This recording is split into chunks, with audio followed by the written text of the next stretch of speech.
खरगोश और हाथी। जंगल में इतने हाथी थे। अरे भाई, इस कदर हाथी के लोग इसे हाथियों का जंगल कहते थे। इसी जंगल में कुछ खरगोश रहते थे। एक दिन हाथियों का पूरा दल पेड़ पौधों को उखाड़ता, कीड़े मकोड़ों को रौंदता और चिंघाड़ता हुआ खरगोशों की तरफ जा निकला। जमीन हिली तो खरगोश समझ गए कि क़यामत आ रही है। इनकी जानें सूख गईं। डर के मारे सर पर पैर रखकर भागे। बूढ़े, कमजोर और बच्चे जो भाग नहीं सकते थे, वो अपने बिलों में जा घुसे और सहम कर बैठ रहे। इन्हीं में एक नन्हा खरगोश था। इसने हाथियों को नहीं देखा था। इसकी समझ में न आया कि इसके खानदान के खरगोश क्यों भाग गए। हाथियों का दल सामने आता दिखाई देने लगा। वो सब आंधी की तरह बड़े चले आ रहे थे। अब तो नन्हा खरगोश डरा, समझ गया खतरा है। सामने एक मोटा सा दरख्त था। दरख्त का तना एक जगह से खोखला था। नन्हा खरगोश कूद कर उसमें जा घुसा। कुछ देर बाद शोरगुल कम हुआ। उसने डरते डरते पहले तो खोखले से झांक कर देखा, फिर कूद कर बाहर आ गया और अपनी बस्ती की तरफ चला। करीब पहुंचा तो मालूम हुआ कि बिलों से खरगोशों के रोने की आवाजें सुनाई दी। खरगोशों में पहुंचकर इसे मालूम हुआ कि बहुत से खरगोश बिलों में थे, वो सब पिस कर रह गए। बात ये हुई कि हाथी एक दूसरे रास्ते से नदी की तरफ नहाने को जाया करते थे। आज वो इस रास्ते से गुजरे। ये पहला दिन था। खरगोश बेचारे रो धोकर चुप हो रहे। लेकिन दूसरे दिन फिर से सारे हाथी उसी तरह औधम मचाते, क़यामत ढाते आए और जिसकी मौत लिखी थी उसे पीसते चले गए। तीसरे दिन फिर इसी मुसीबत का सामना हुआ। अब तो खरगोशों में भगदड़ मच गई। ये खरगोश, आखिर क्या किया जाए? कैसे इस मुसीबत से छुटकारा पाया जाए? इस तरह तो हम सब मर जाएंगे। क्यों न ऐसा किया जाए कि हम अपने में से एक समझदार खरगोश को हाथियों के सरदार के पास भेजें और ये बात समझाएं कि उनके इस तरफ गुजरने से बहुत सी जाने जाती हैं। इसलिए तकलीफ फरमा कर अपने उसी पुराने रास्ते से नदी पर तशरीफ ले जाया करें। हाँ, ये ठीक है। फिर दूसरे ही दिन एक खरगोश हाथियों की खास बस्ती की तरफ गया तो नन्हा भी इसके साथ था। वो हाथियों की बस्ती को देखना चाहता था। वहाँ जाकर देखा तो सरदार जी जमीन पर बैठे थे और उनके आसपास बहुत से हाथी, कुछ लेटे, कुछ बैठे और कुछ खड़े झूम रहे थे। नन्हा खरगोश बड़े खरगोश के साथ फुदकता हुआ सरदार की तरफ चला। ये कौन बदतमीज हैं जो बिला इजाजत हमारे दरबार में फुदकते चले आ रहे हैं? सलाम है जंगल के बादशाह, आप इस जंगल के राजा हैं और मैं इस जंगल में आपकी रियाया।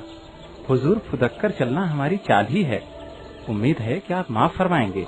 मैं खरगोश की बस्ती से आया हूँ और आपसे एक दरखास्त करना चाहता हूँ। कहो, क्या कहते हो? हुजूर, जब आप अपने लश्कर के साथ निकलते हैं तो हुजूर, कई खरगोश मर जाते हैं, बहुत से जख्मी हो जाते हैं। तो हम क्या करें? हुजूर, ये मेहरबानी करें कि 3-4 दिन पहले आप जिस रास्ते से नहाने जाते थे, अगर उसी रास्ते से जाएं तो बहुत सी नन्ही मुन्नी जानें बच जाएं।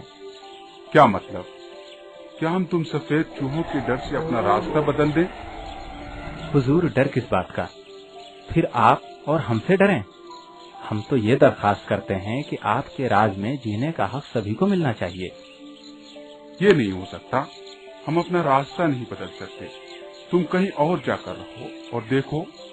हम चाहते भी यही है कि इस जंगल में हमारी बिरादरी ही रहे। हमारे अलावा जो रहना चाहते हैं वो हमारे रहमो करम पर रहें तो रहें, वरना यहाँ से निकल जाएं। हम कुछ सुनना नहीं चाहते। दूर खड़ा नन्हा खरगोश ये सारी बातें बड़े ध्यान से सुन रहा था। हाथियों के सरदार की बातें उसे बहुत बुरी लगी। उसने दिल ही दिल में कहा, बड़ा घमंडी है हाथियों का सरदार। चचा मियाँ, अब क्या करोगे? अच्छा भाई, हम कहीं और ही जाकर रहेंगे। फिर सारे खरगोशों ने मिलकर तय किया कि वो दूसरे जंगल चले जाएंगे, लेकिन नन्हा नहीं माना। नन्हा खरगोश खरगोशों के सरदार से, मैं आपसे एक बात पूछना चाहता हूँ। बताइए, ये जंगल जिस धरती पर खड़ा है, क्या वो धरती हाथियों ने बनाई थी मुखिया जी? नहीं बेटा, ये धरती तो हमारे, तुम्हारे और सबके खुदा ने बनाई है। तो ये जंगल इन हाथियों का लगाया हुआ है? नहीं बेटा, ये जंगल भी खुदा का लगाया हुआ है। तो फिर ये हाथी कौन होते हैं, उस पर कब्जा करने वाले, मालिक बनकर बैठने वाले, दूसरों को सताने वाले? बेटा, ये सब ताकत का गुरूर है और हम कमजोर हैं। एक दिन मेरी नानी ने कहानी सुनाते हुए कहा था कि दुनिया में बहुत बार ऐसा हुआ है कि कमजोरों ने ताकतवरों को हरा दिया है। मेरी राय है कि यहाँ से भागने के बजाय सर जोड़कर बैठिए और सोचिए कि हाथियों को किस तरह भगाया जा सकता है। लेकिन नन्हे खरगोश की बात किसी ने नहीं मानी और सारे खरगोश अपने खानदान को ले लेकर जंगल से जाने लगे। नन्हा खरगोश सबको जाते देख रहा था और अपनी जगह सोच रहा था, ये तो ठीक नहीं हुआ। वो अकेला रह गया तो जंगल में एक तरफ को धीरे धीरे चला। वो थोड़ी ही दूर गया था कि रास्ते में एक नन्ही सी गिलहरी मिली।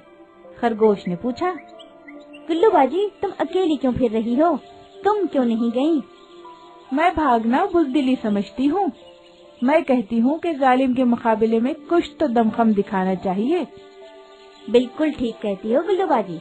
आओ मैं और आप मिलकर इन जालिम हाथियों को भगाने की कोई तरकीब सोचे। सोचते सोचते उन्हें एक जगह गुड़ का शरबत नजर आया और एक तरकीब सुझाई दी। गिलहरी ने शरबत में अपनी दुम को डुबोया, दौड़ती हुई हाथियों की तरफ गई। हाथी सो रहे थे। उसने सब की सूंडों में शरबत लगाना शुरू किया। जब गिलहरी अपनी दुम हाथी के सूंडों में करती तो हाथियों को गुदगुदी लगती।